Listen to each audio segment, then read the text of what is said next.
Après le clash à distance de la veille, place aux souris et aux accolades. Du commerce à la Russie, Donald Trump a défié vendredi ses alliés du G7 au Canada, mais tous ont voulu donner l'image d'une franche explication entre amis.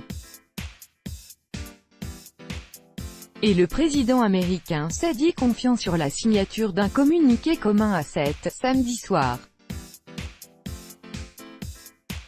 Les dirigeants passent vendredi et une partie de samedi dans un manoir de la petite ville de la Malbaie, au Québec, leur première confrontation à 7 depuis l'imposition par Washington de taxes douanières sur l'acier et l'aluminium étranger. Les choses avancent, selon Macron. Le président américain a participé avec le sourire à la traditionnelle photo de famille, et on l'a vu bavarder avec ses homologues, dont Angela Merkel, et le nouveau président du Conseil italien, et Giuseppe Conte, qui l'a félicité pour sa grande victoire.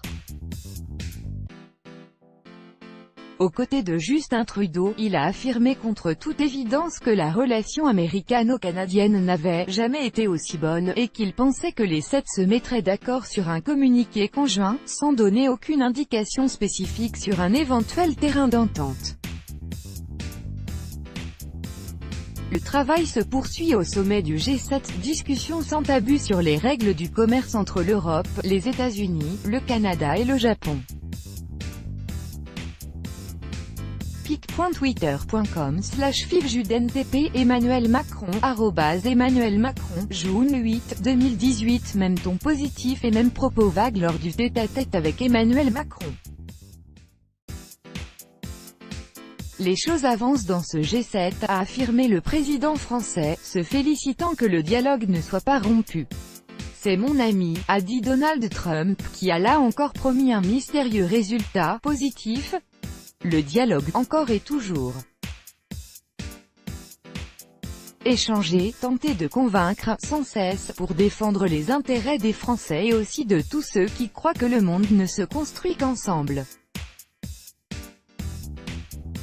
Avec le président américain, avant l'ouverture du G7, pic.twitter.com/sati2rtaon, Emmanuel Macron @Emmanuel Macron, juin 8, 2018. Pas de G8. Le sujet de la Russie n'a pas été évoqué, selon lui, alors qu'il avait enflammé le début du sommet. Donald Trump avait jeté un pavé dans la mare en proposant, le matin depuis Washington, de réintégrer la Russie à ce groupe, dont elle avait été exclue en 2014 après l'annexion de la Crimée.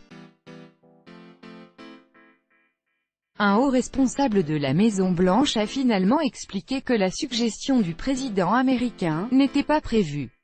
Les questions de libre-échange sont bien, quant à elles, à l'ordre du jour, et représentent le vrai point d'achoppement du sommet. Leur première séance de travail collectif s'est déroulée comme prévu. Donald Trump a retourné l'accusation de protectionnisme contre l'Union européenne et le Canada, sur les produits laitiers, l'agriculture ou les barrières non tarifaires auxquelles se heurteraient les produits américains. La France veut un texte parlant de « règles collectives ». Selon une source ayant eu connaissance de cette séance, les 6 ont réfuté les chiffres du président américain.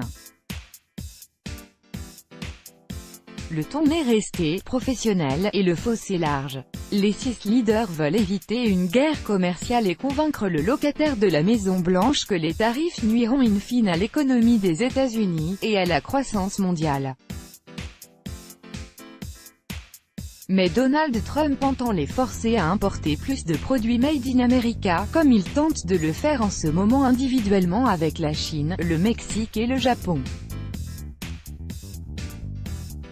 Pour la France, le G7 doit impérativement reconnaître la nécessité de « règles collectives » dans le commerce international.